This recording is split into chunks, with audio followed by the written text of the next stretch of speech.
네, 그러면 시작하겠습니다. 안녕하세요.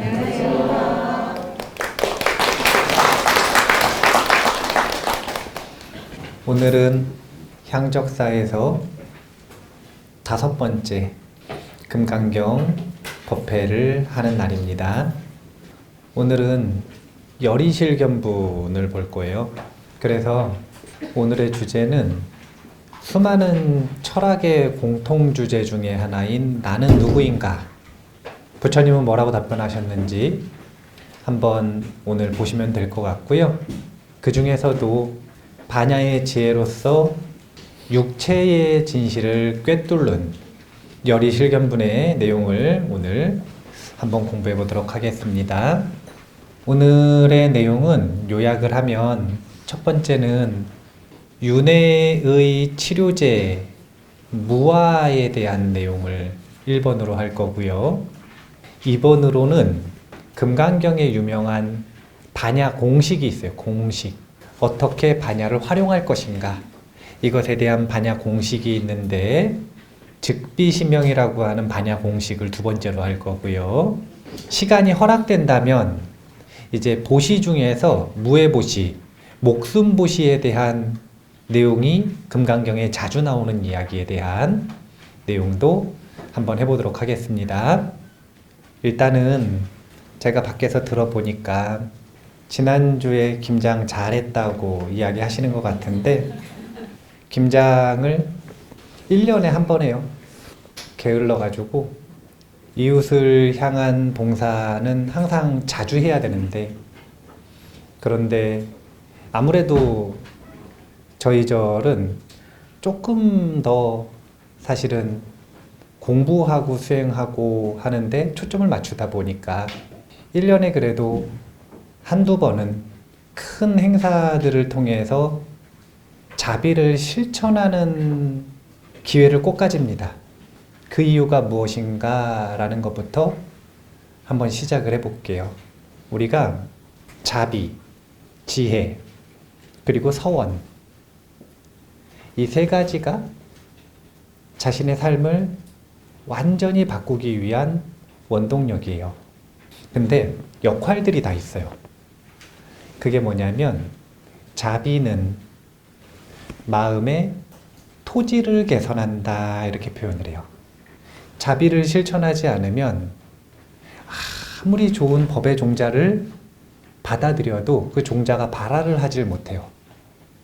왜냐하면 마음이 콘크리트 같이 딱딱하게 굳어 있으니까 그곳에서 뿌리를 내리질 못하는 거예요.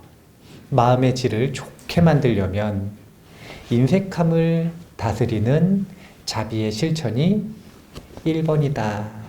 2번은 토양을 잘 가꾸고 영양분 있게 만들었으면 그곳에다가 서원이라고 하는 종자를 심어야 돼요. 그러면 그 서원이 종류가 뭘로 표현되는 거냐면 씨앗 이름으로 표현되는 거예요. 사과를 먹고 싶어요. 그래서 사과를 걷어야겠어요. 그럼 무슨 종자를 심어야 돼요? 벨 먹고 싶으면요? 그게 서원이에요. 성불하고 싶으면 성불의 서원을 세워야 하고 아라한이 되고 싶으면 아라한의 서원을 세워야 하고 사업 성취하고 싶으면 사업을 성취하겠다는 서원을 세워야 하고 건강하고 싶으면 건강하고 싶다는 서원을 세우는 거예요. 딱 그 서원만큼 나아갈 수 있는 겁니다. 왜냐하면 종자를 그걸 심었으니까. 금강경에서는 여러 가지 서원들 중에서도 보리서원, 일체지자까지 나아가는 성불의 서원을 세우기를 권장합니다. 그런데 이 서원을 세우려면 자비실천을 반드시 해야 되는 거예요. 제가 아무리 강조를 해가지고 보리심이 중요하다, 서원이 중요하다 말을 해도 어차피 자비실천을 안 하시는 분들은 종자가 마음에 들어갔다 튕겨나와요. 심어지지가 않아요. 들어가도 잘할 수가 없어요. 마음의 토질이 너무 안 좋아서. 3번째, 반야는, 지혜는 어떤 역할을 하는가? 그 씨앗이 발아해서 자라나서 꽃을 피고 열매를 맺을 때 그 열매를 거두는 힘을 가지고 있는 게 바로 반야바라밀이라고 생각을 하시면 돼요. 그래서 자비로 마음의 토지를 좋게 만든다. 서원으로 종자를 심는다. 그리고 그것을 거두는 건 반야바라밀로 거둔다. 이렇게 생각을 하시면 됩니다. 불자들은 참 지혜롭고 싶다 이런 표현들을 많이 하는데 그 지혜는 자비의 실천과 보리 서원 없이는 거둘 수 없다 라는 걸 기억을 하시고 항상 자비의 실천을 나는 자비롭고 싶다 희망 말하지 마시고 나는 자비로울 거예요 미래에 대한 계획하지 마시고 자비는 실천하는 거예요. 두 손을 써서 두 발로 움직여서 정직하게 시간을 들여서 중생을 위해 세상을 위해 봉사하는 것 이것이 자비의 실천이니까 항상 자비의 실천을 자신을 위해서 하시면 좋겠다 이런 생각이고요. 그래서 오늘 열이실견분의 내용을 하는데 유명한 문장이죠. 금강경에서 제일 유명한 문장 중에 하나죠. 범소 유상 계시 허망 약견 재상 비상 즉견 열애. 오늘 이 한 문장을 가지고 열이실견분의 내용을 반복해서 다른 관점에서 계속 보겠다라고 생각을 하시면 돼요. 일단 해석을 해드리면은요, 어떻게 해석을 하는 거냐면 두 가지 방식으로 해석을 할 수 있어요. 하나는 열이실견분에서 다루고 있는 부처님의 육체, 몸에 대한 내용을 협소하게 해석을 하는 방법이 있어요. 그러니까 저기에서 말하는 이 상이라고 하는 것을 부처님의 신상으로 해석하는 방법. 이게 좁게 해석하는 방법이고요.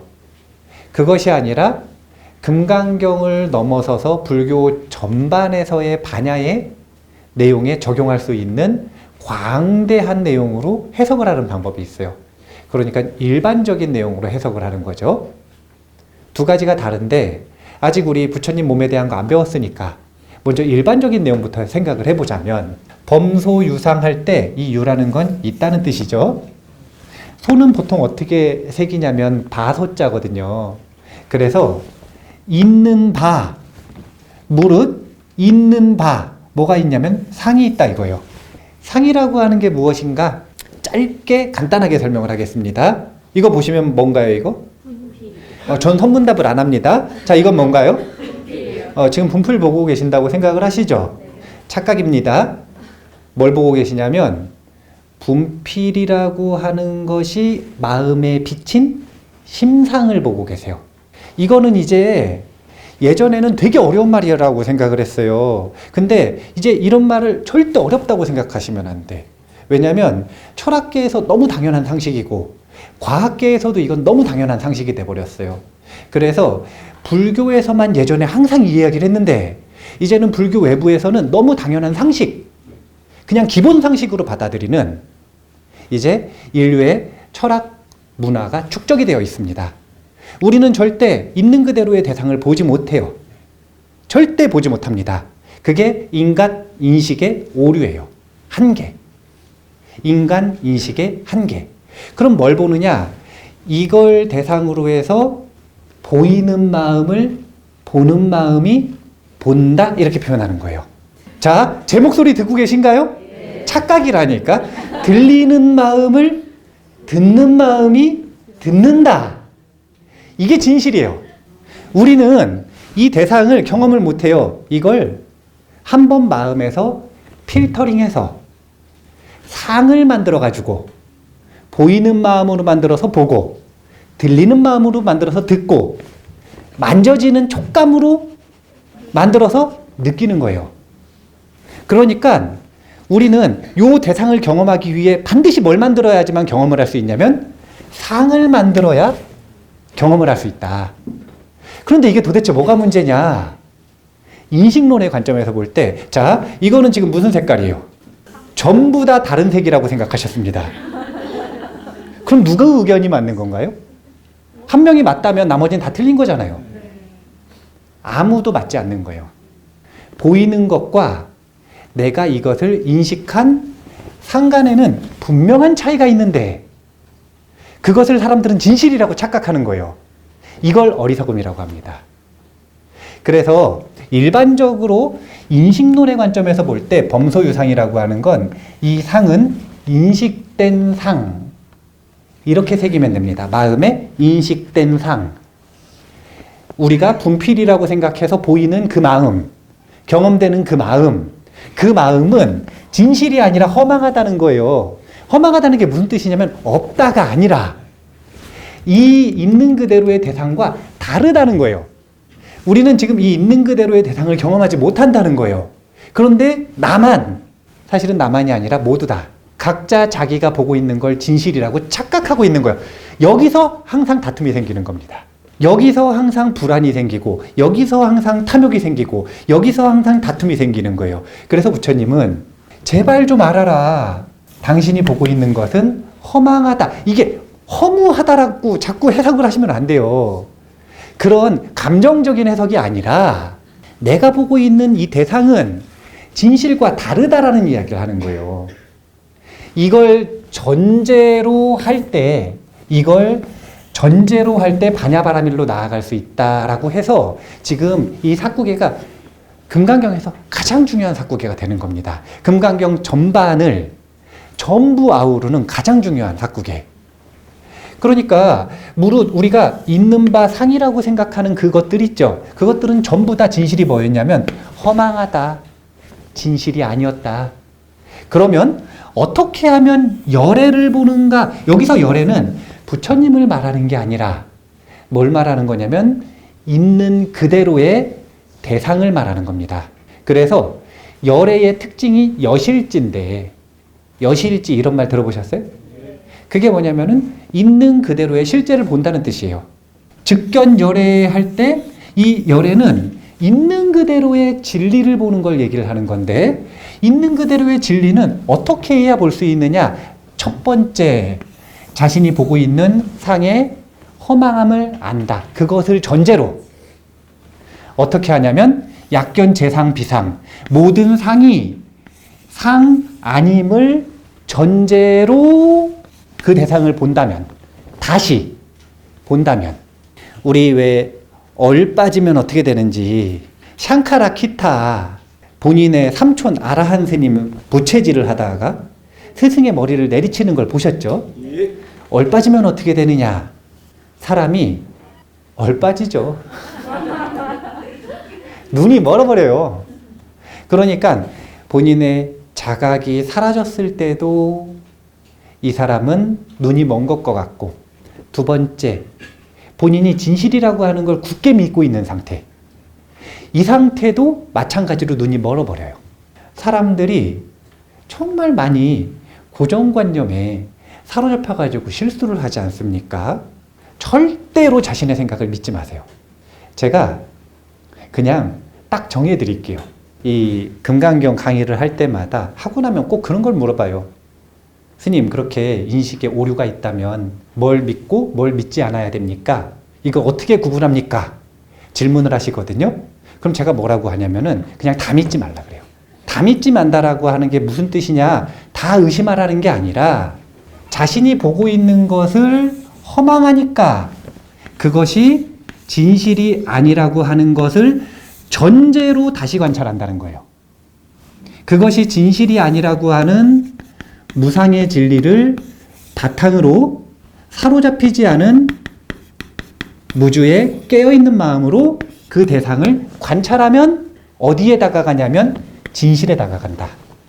이것은 그것이다, 이것은 진실이다라고 확고하게 믿는 거 있죠. 그 모든 것들은 내 눈을 가리는 가림막이라고 생각을 해보세요.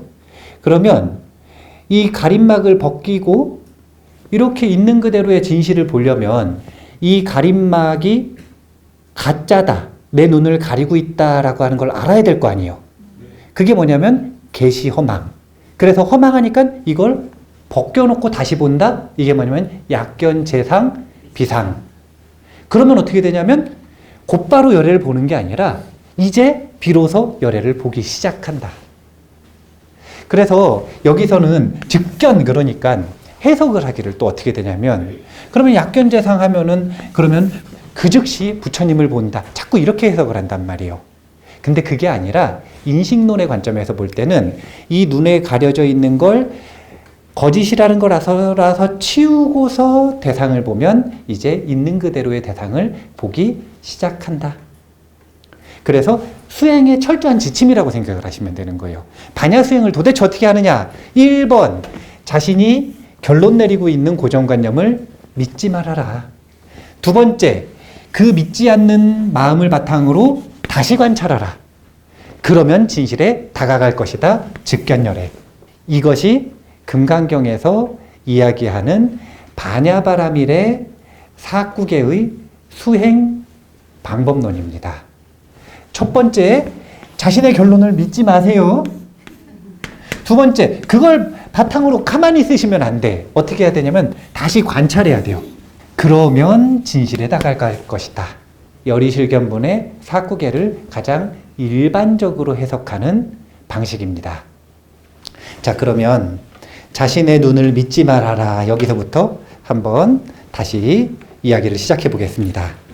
부처님 당시에 아주 유명한 나체 수행자 잠부가라는 사람이 있었어요. 이 잠부가가 40년 동안 외발로 서가지고, 항상 그렇지는 않았겠죠? 사람들이 볼 때 외발로 서서 수행을 해요. 집이 없는 바위 밑에서 잡니다. 음식을 안 먹어요. 옷도 안 입고요. 아주 철저한 나체 수행자의 고행자예요. 사람들한테는 뭐라고 이미지가 형성되어 있냐면 외발로 서서 눕지도 않고 수행하는 바람 먹고 살아가는 나체 수행자, 이렇게 알려져 있는 거예요. 40년 동안 그것을 실천한. 그러면은 대단한 사람이에요, 아니에요? 대단한 사람이에요. 네, 세상에 이런 일이 나오겠죠. 네. 세상에 이런 일이 나올 거예요. 특히나 이제 인도에서는 그런 고행자들을 또 존중하는 문화가 있으니까 어느 날 그 40년 된 잠부가하고 부처님이 딱 만났습니다. 그 만남을 가지는 장면을 여러 시민들이 목격을 한 거예요. 그러면 시민들은 항상 궁금합니다. 뭐가 궁금하냐면 잠부가가 위인가, 부처님이 위인가. 항상 경전에 보면 그래요. 마가다국의 빈비사라 왕과 그 다음에 부처님이 만날 때도 똑같거든요. 사람들이 항상 궁금해해요. 유명한 사람이 만나면 누가 더 위인가. 그래서 뭘 보냐면 누가 누구한테 인사를 하나, 이걸 봅니다. 그런데 이 잠부가라고 하는 나체 수행자는 사실은 어떤 사람이냐면 자신의 과거의 업 때문에, 어떤 업을 가지고 있냐면 똥만 먹고 살고 옷을 못 입어요.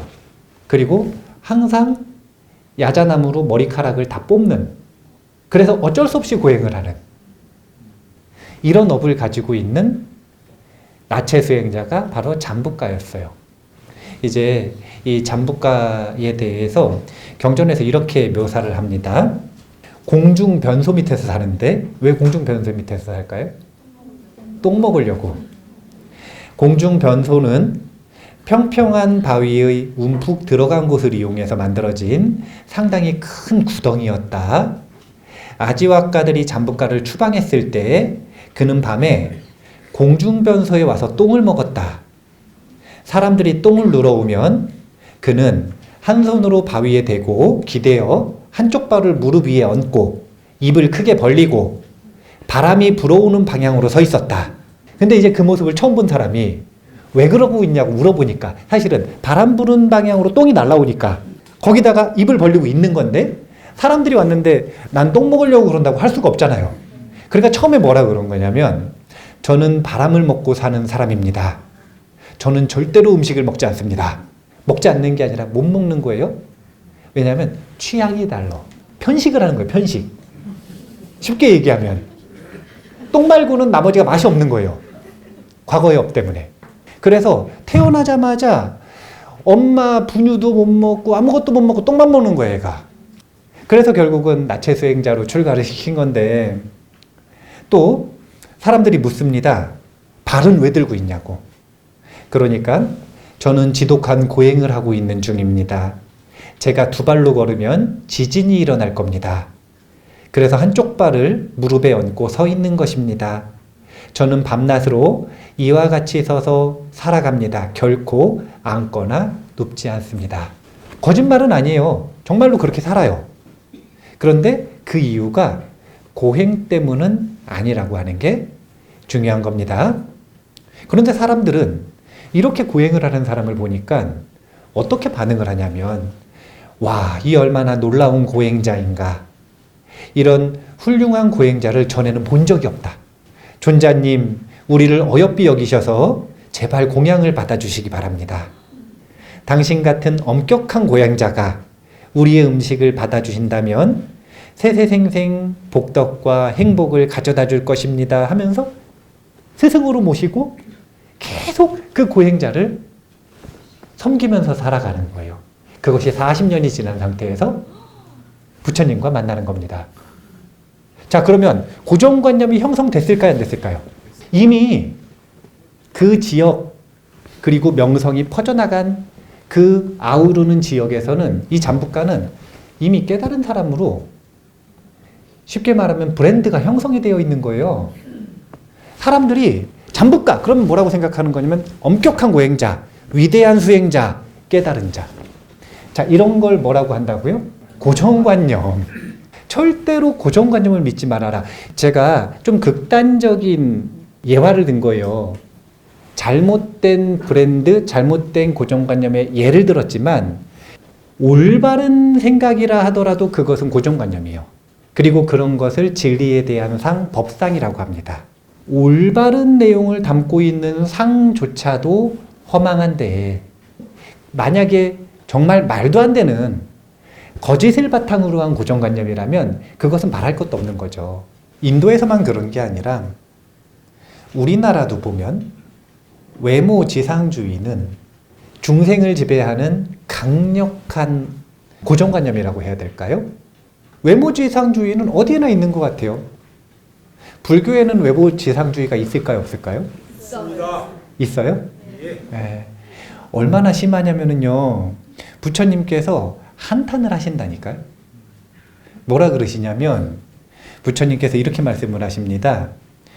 자, 불자들이 열애에게 신심을 가지는 원인이 4가지가 있답니다. 부처님을 믿는 원인이 4가지가 있대요.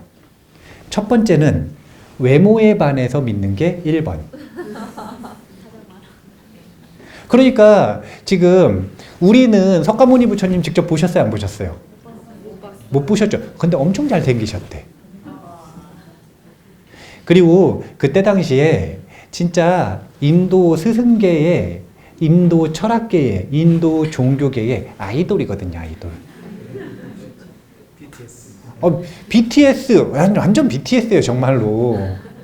그럴 수밖에 없죠. 왜냐면 그때 당시에 인도 내에서 스승이라고 존경받는 분들의 평균 나이가 몇 세냐면 80세라.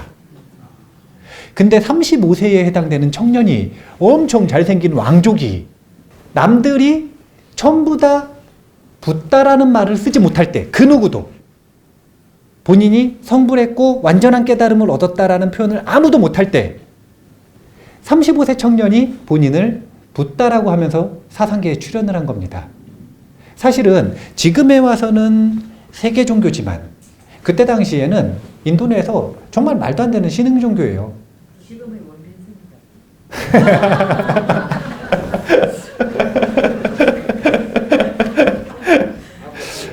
자, 일단 생략하고요.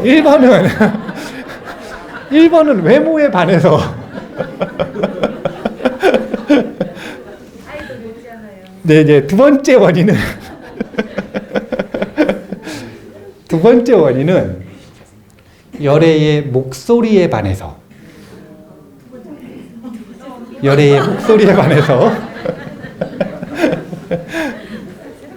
그리고 세 번째는 열애의 모습, 위에 반해서 위의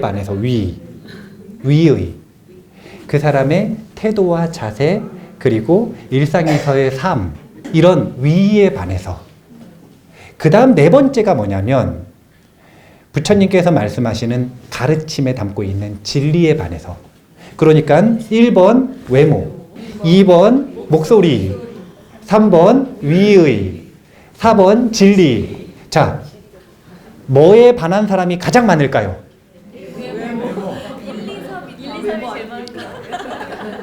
부처님께서 한탄을 하시는 거예요.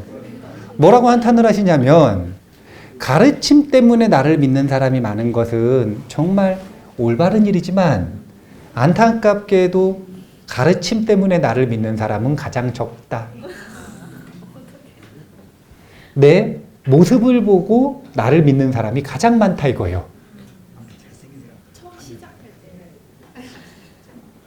뭘 그렇게 긍정적으로 해석하고 싶어요. 그런데 이게 인도 종교 내에도, 종교계에도, 그러니까 부처님 당시에도 외모지상주의가 사실은 있었다는 거예요. 그런 거 궁금하지 않으십니까?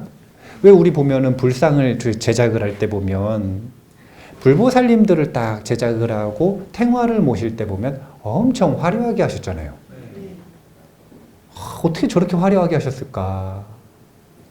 제작을 할 때 미화를 한 게 아니라 불보살님들은 정말 본인이 의무적으로 외모를 가꾸십니다. 이유는 다른 게 없어요. 그걸 보고 믿음을 갖는 사람이 가장 많으니까. 중생의 근기를 생각을 한다면 이걸 뭐라고 하냐면 장엄, 이렇게 표현하는 겁니다. 도대체 왜 장엄을 하느냐? 도대체 왜 장엄을 하느냐? 중생의 근기에 맞춘다면 중생은 무엇을 선호하냐면 외모지상주의를 선호하니까. 근데 이것은 금강경이 설해질 당시에는 정말 중요한 이슈였어요. 너무너무 중요한 이슈였어요. 왜냐하면 금강경은 후 500세에 설해지지 않습니까? 후 500세가 언제라 그랬냐면 500년 5번 뒤, 2500년 뒤가 아니라, 그게 아니라 금강경이 결집되던 기원 전후, 그때 당시가 바로 후 500세예요. 그러면 그때 당시에 가장 인도 내에서 유력한 세력을 가지고 있는 부파가 어디냐? 설일체유부라. 설일체유부는 여러 가지 진리 중에 무엇을 으뜸으로 여겼냐면 색법, 색수상행식 중에 색을 으뜸으로 여기던 곳이에요. 색이 근본이라고 생각을 하던 곳이에요. 설일체유부 같은 경우에는 이 색법을 중시하는 게 얼마나 심각했냐면, 설일체유부는 어떻게 평가하시면 되냐면 2000년 전 기원 전후에 인도 불교계의 물리학자들이라고 생각하시면 돼요. 물리학이라는 게 뭡니까? 물질의 이치를 공부해서 진리로 들어가는 것. 이것이 물리학이거든요. 물질을 탐구하는 거예요. 물질. 그러면 불교계 내에서, 인도 불교계 내에서 이 물질을 끝까지 공부하고 탐구한 게 누구냐면 설일체유부인 거예요. 그래서 설일체유부의 원자론도 있습니다. 돌턴의 원자론보다 훨씬 이전에 나왔죠.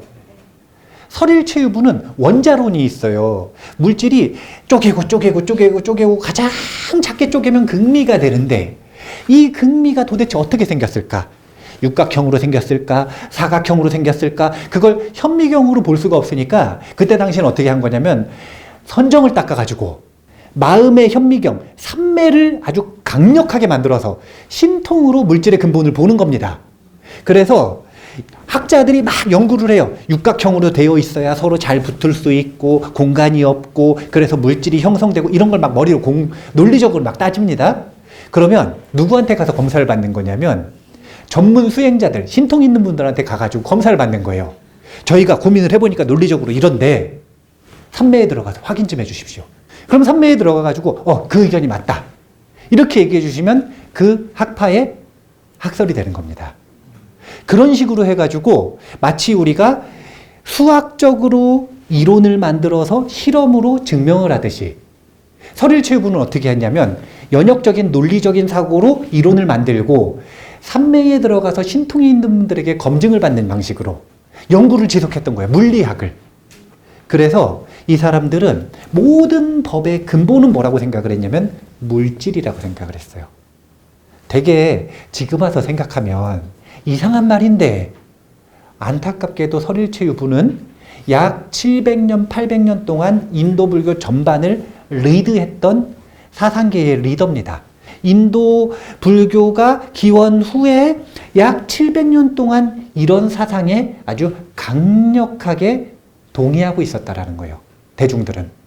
가장 유명한 종파에서 불교의 진리는 이렇다라고 얘기를 하는데 누가 거기에 대해서 의심을 하겠어요? 여기에 대해서 반론을 가지고 나온 게 바로 금강경을 필두로 한 다양한 보살승 운동, 대승경전들이 여기에 대한 반론을 가지고 온 거예요. 얼마나 물질을 중요시 여겼냐면 이런 말도 했습니다. 보살이라는 말이 대승불교에서 처음 나온 줄 아시는 분들이 많은데 설일체유부의 논전 중에 하나인 비바사론이라고 하는 논전에 보살에 대한 얘기가 정말 많이 나와요.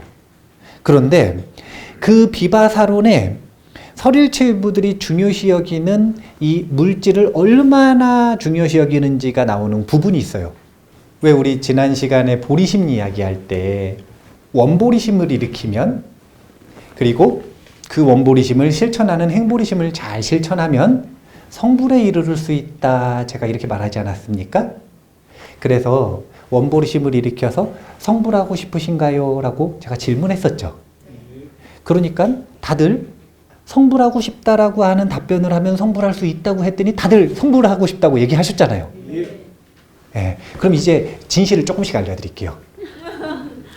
예, 그러면 이제 성불하기 위해서 보살승 수행을 해야 되는데, 보리심 수행을 해야 되는데, 이 보리심 수행을 얼마만큼의 기간 동안 해야 될까요? 예? 그러니까 그게 얼만큼이요? 죽을 때까지 안 돼요. 한 생으로 안 되는데?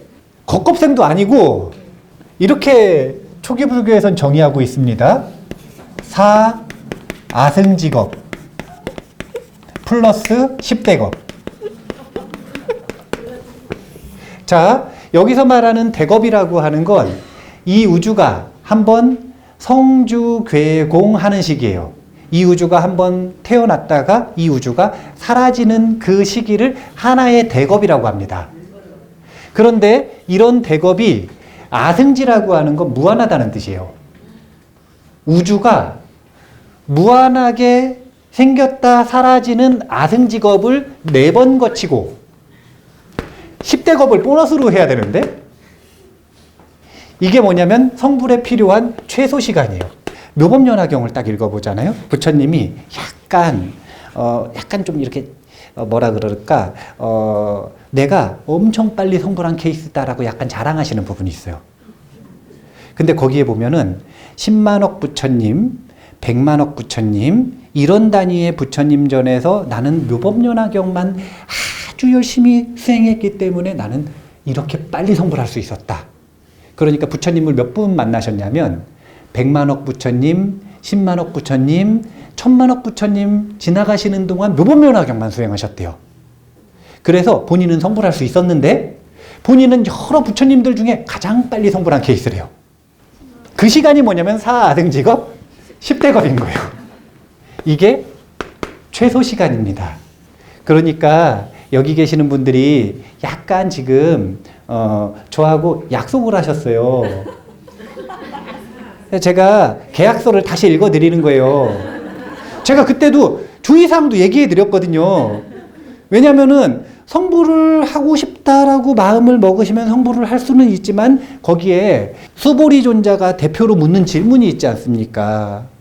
성불하겠다고 원보리심을 일으킨 보살들이, 초심보살들이 다 의심을 일으키고 마음에 굴복해서 이 보리심에서 물러나고 싶어하는 마음이 있는데 그 마음을 어떻게 항복받습니까? 왜 도대체 물러나는 마음이 나느냐? 그때 뭐라고 설명을 했냐면 계약서를 제대로 안 읽었다. 일단 기간부터 정확하게 알려드리는 거예요. 사아승직업 10대겁이 최소 시간입니다. 그런데 설일체유부가 얼마나 외모지상주의인지를 알려드리려고 그러는 건데 여기에 애누리로 붙어 있는 10대겁이 있잖아요. 사실은 이게 왜 붙어 있는지 이해가 안 되잖아요. 사아승직업에 비하면 20대급은 아주 먼지만큼 짧은 시간인데 10번 우주가 생겼다 사라지는 건 먼지만큼 짧은 시간이거든요. 사아승직업에 비하면. 그럼 얘를 왜 괜히 여기다가 붙여놔요? 이게 설일체유부에 영향이 있다. 왜냐하면 설일체유부는 아주 황당한 주장을 합니다. 뭐라고 주장을 하냐면요. 열심히 바라밀을 수행해서 반야바라밀이 부처님만큼 완전히 무의익은 거예요. 이런 상태를 등각, 묘각 이러지 않습니까? 근데 그럼에도 불구하고 외모가 30 이상 80종호를 못 갖췄으면 아직 부처님이라고 할 수 없다. 중생을 구제하려면 반드시 30 이상 80종호를 갖춰야 되는데 정신은 이미 깨달았는데 10대급, 100대급을 묘상업이라는 걸 닦는데 투자해야 된다 이거예요. 그래서 애누리로 붙여가지고 외모를 장엄하는 시간을 가져야 한다. 이걸 주장하는 게 설일치유부의 주장이에요. 그때 당시에는 30 이상 80종호가 아름답고 위대하고 존경할 만하고 깨달은 분의 관상이었다고 생각하시면 돼요. 지금 우리 동북아시아의 문화로 보면 그게 바로 관상이었다는 거예요. 32가지 관상, 80가지 관상이 있었던 거예요. 관상뿐만이 아니라 족상부터 시작해서 발바닥 모양까지 다 나오거든요. 족상, 신상, 그 모든 것들이 다 포함된 게 30 이상 80종호입니다. 이 30 이상 80종호를 갖춘 사람은 범부가 아닌 거예요. 태어날 때부터. 30 이상 80종호 딱 보면 범부가 아니기는 해요. 벌써 태어난 게 뭔가 범상치가 않아. 팔이 무릎 이상으로 내려온대요.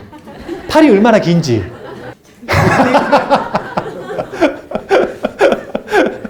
그러니까 지금의 미적 감각으로 볼 때는 이상하지만 그때 당시엔 그게 아주 신비로운 사람이고 천인의 모습이고 이게 바로 위대한 사람의 모습이다라고 생각을 했던 거예요. 그때 당시의 사람들한테는 그게 바로 취향이었던 거예요. 그런 사람들이 딱 보이면 부처님 그러고서 바로 아니면 전륜성왕 그러면서 탁 엎어지고 설일체 유부가 얼마나 외모지상주의가 강했는지 그걸 엿볼 수 있는 부분이 바로 이 애누리, 이 묘상업을 닦는 이 시간이라고 보면 되는 거예요. 그러니까 자꾸 이제 제가 가끔씩 저는 원래는 초기 불교 또는 상자부 불교 이렇게 표현을 하지 또는 남방 불교 이렇게 표현을 하지 소승이라는 표현을 잘 안 쓰거든요. 왜냐면 소승이라는 표현이 남방 불교를 가리키는 것도 아니고 상자부 불교를 가리키는 것도 아니고 초기 불교를 가리키는 건 더더욱 아니에요. 소승은 명확하게 누구를 가리키는 대상이 있어요. 근데 그걸 잘못 적용해가지고 남방불교, 상자부불교, 초기불교를 전부 소승불교라고 생각하는 오해가 있기 때문에 저는 소승이라는 표현 잘 안 쓰는데 설일체유부 표현을 쓸 때는 항상 소승이라는 표현을 씁니다. 왜냐하면 용수보살을 비롯해서 대승논사들이 소승이라고 말했던 건 전부 누구를 가리키는 거냐면 설일체유부를 가리키는 거예요. 그러니까 왜 도대체 설일체유부는 그렇게 공격을 받았느냐? 왜 그랬을까요? 색법을 중요시 여겨서 이것도 맞아요. 하지만 그렇다고 해서 설일체유부가 무아에 위배되는 말을 했느냐? 그렇지 않아요. 색법을 근본으로 말씀을 하시지만 설일체유부도 마찬가지로 무아설을 얘기합니다. 다만 색법이라고 하는 중심으로 무아에 들어가도록 만드는 거죠. 그래서 설일체유부가 진리를 안 담고 있지 않아요? 설일체유부의 경전들도 공부 잘하면 진리를 알 수 있습니다. 근데 그럼에도 불구하고 왜 설일체유부가 도대체 소승이라고 불렸느냐? 가장 근본적인 건요. 일단 1번 유명해서 그래요. 어쩔 수가 없죠. 왜냐면 그때 당시에 가장 유력한 부파였으니까. 유력하다라는 건 모든 사찰과 신도들을 전부 소승불교라고 공격받던 설일체유부가 가지고 있었다. 이렇게 생각하시면 돼요. 그럼 대승불교들은 전부 다 사실은 신흥종파잖아요. 그러면 신도를 확보를 해야 되고 본인들의 우월성을 이야기를 해야 그래야 신도들이 올 거 아니에요. 그래서 경쟁하는 사이에서 그 경쟁 때문에 생긴 약간 혐오가 섞인 언어가 소승이라는 표현인 거예요. 처음에 대승불교의 사람들은 본인을 대승이라고 안 했습니다. 본인들이 주장하고 본인들이 탐구하는 진리를 담아서 보살승이라고 불렀어요. 이러다가 보살승 운동을 하는데 쉽게 얘기하면 스님들은 자급자족을 해가지고 먹고 살아요? 아니면 신도가 있어야 생존이 가능해요? 자, 생각해 보세요. 법이 중요합니까? 밥이 중요합니까? 아이, 이게 이 입장에 따라 틀린 건데 배가 부를 때는 법이 중요하다고 말할 수도 있어요. 3일만 굶어봐요.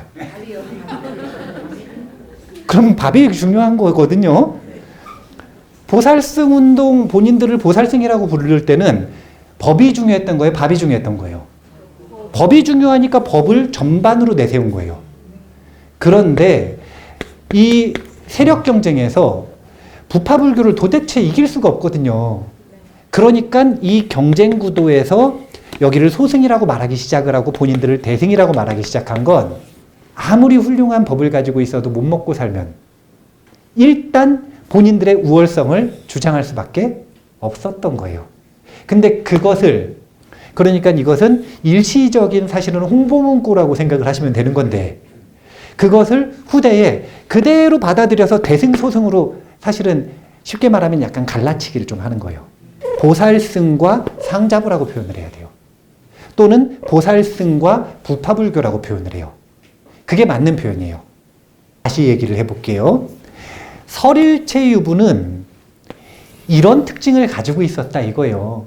아주 물질을 중요시 여기고 그 다음에 색법을 중요시 여기고 그런데 그것이 본인들은 가장 수승한 진리를 연구했으니까 아주 전반적인 불교 철학에 대한 본인들의 철학에 대한 이해가 있지 않습니까? 그러면은 가장 높은 이해에선 오해가 없어요.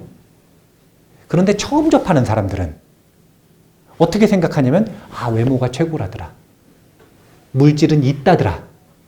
과거, 현재, 미래는 있다더라. 있는 것이 진실이라더라. 이렇게 자꾸 오해를 하는 거예요. 그렇게 오해를 생산했기 때문에 또 공격을 받습니다. 외모지상주의에 대한 이야기를 하고 있습니다. 그러니까 열의실견분이 나오는 이유가 무엇인가? 금강경 구조를 보면 법회인유분 제1에서 비언어적인 금강심 이것을 부처님은 그냥 일상으로 보여주셨어요. 그래서 최상승기는 여기서 금강심을 얻어갑니다. 최상승근기가 아니고 상근기는 언어적인 설명을 좀 해줘야 돼요. 상근기는 선현기청분 제2에서 질문을 하고 대승정종분에서 가장 중요한 총론을 얘기하시거든요. 여기서 상근기는 깨치고 가는 거예요. 그런데 중근기, 하근기들은 아직 사실은 무슨 말인지 잘 모르겠는 거예요. 그러면 이제는 32분까지 계속 뭘 반복하냐면 금강심에 대한 내용, 반야에 대한 내용, 자비에 대한 내용을 반복해서 설명을 합니다. 그리고 1번 예시로 든 게 바로 뭐였냐면 부처님의 색신. 아까 이야기했던 30 이상 80종호. 이거를 1번 연습 문제로 제시를 하는 거예요. 이론을 딱 배웠으면 문제집 풀어보셨잖아요. 거기 보면 이론 설명이 있잖아요. 그러면 그 이론을 풀어볼 수 있는 연습 문제가 밑에 있습니다. 그 연습 문제로 1번으로 나오는 게 열의실견분 제5라고 생각을 하시면 되는 거예요. 근데 1번 연습 문제로 적용을 해서 반야 공식을 적용해서 풀어보라고 제시한 게 그게 그때 당시에 가장 이슈가 됐었던 이 부처님 색신에 대한 문제. 30 이상 80종호가 과연 부처님인가? 이것에 대한 문제. 심지어 깨달음을 얻었는데도 30 이상 80종호를 못 갖췄다면 부처님 아니라고 해야 되는가? 이 문제, 이런 논란. 이 모든 논란들을 담고 있는 게 바로 열의실견분 제5다. 이게 아까 이야기했던 범소 유상. 여기서 유상 할 때 이 상이 뭐였냐면 사실은 30 이상 80종호로 해서 좁게 해석을 할 때 이 사구계를 해석하는 방식입니다. 30 이상 80종호라고 하는 것이 있다라고 하는 그 주장은 허망하다 이거예요. 그 부처님의 신상을 가지고 부처님을 보려고 하면 부처님을 볼 수가 있어요, 없어요? 그래서 그 몸이 부처님의 진실한 상이 아님을 알면 그때 가서 부처님을 볼 수가 있다. 이걸 말하고자 하는 게 열의실견문 제5의 좁은 해석. 근데 이것을 넓게 해석할 때는 부처님의 몸만 여기에 적용되는 게 아니라 모든 만상이 여기에 다 적용되는 겁니다. 분필도, 들리는 소리도, 촉감도.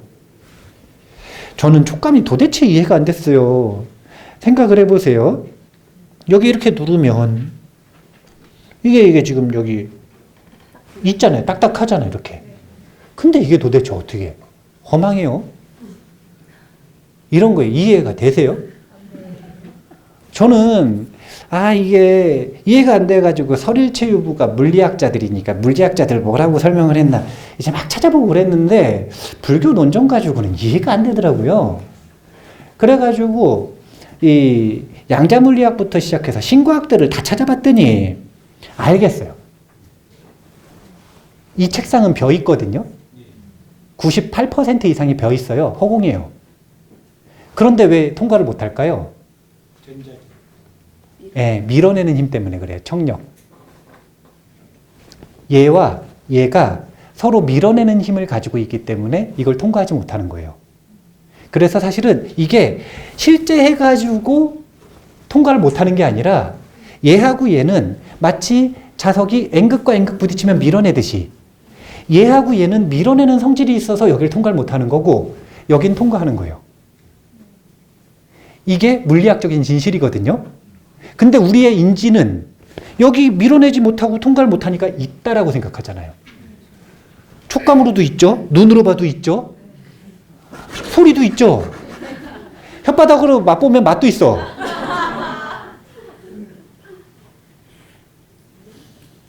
우리의 판단의 근거는 이만큼 허망하다는 거예요. 세상에 눈에 보는 걸 다 믿어요. 들리면 믿어요. 만져지면 믿고요. 얼마나 그걸 믿는지.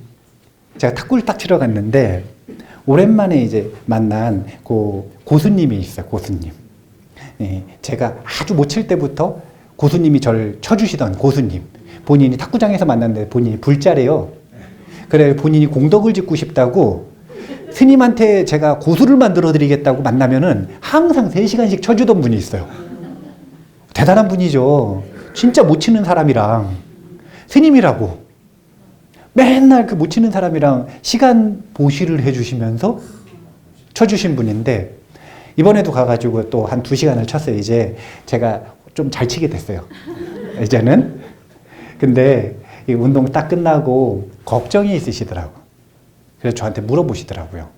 뭘 물어보시냐면 어머니가 90세신데 요즘에 선망 증상이 너무 심해지셨대. 그래서 자꾸 본인이 왔을 때 저기 여자가 있다라고 이야기를 하고 자꾸 문 열고 나왔다가 들어갔다고 얘기를 하고 그리고 다리가 없다고 자꾸 얘기를 하고 그래서 자기가 무서워 죽겠대요. 자, 이 이야기를 왜 하느냐? 인간의 감각이라는 게 얼마나 허무한가.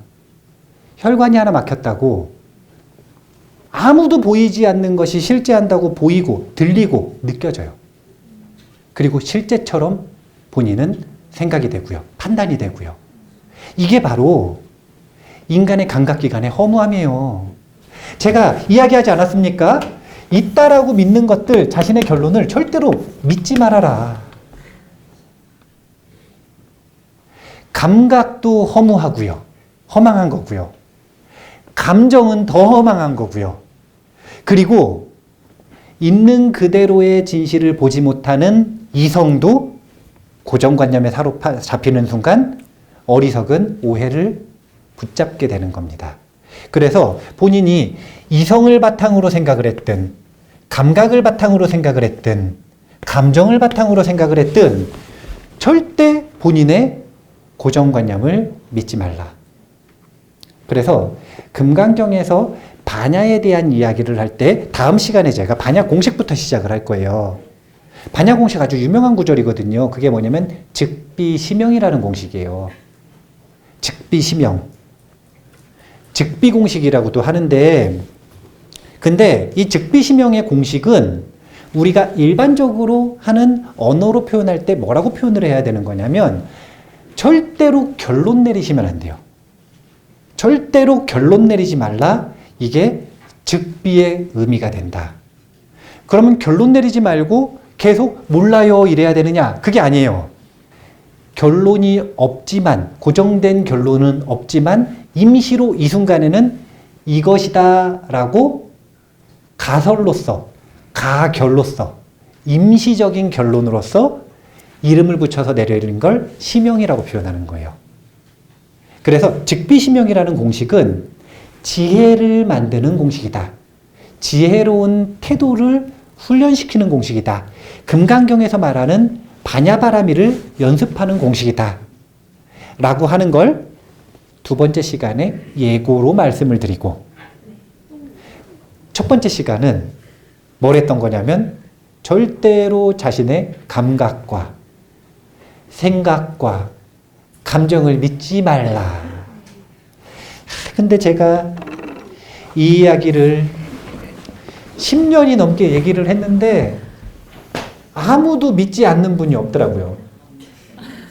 굴뚝같이 믿지 않겠다고 얘기를 해놓고 나가시면서 곧바로 감각 믿고 감정 믿고 생각 믿고 그냥 믿기만 하나 고집도 해요.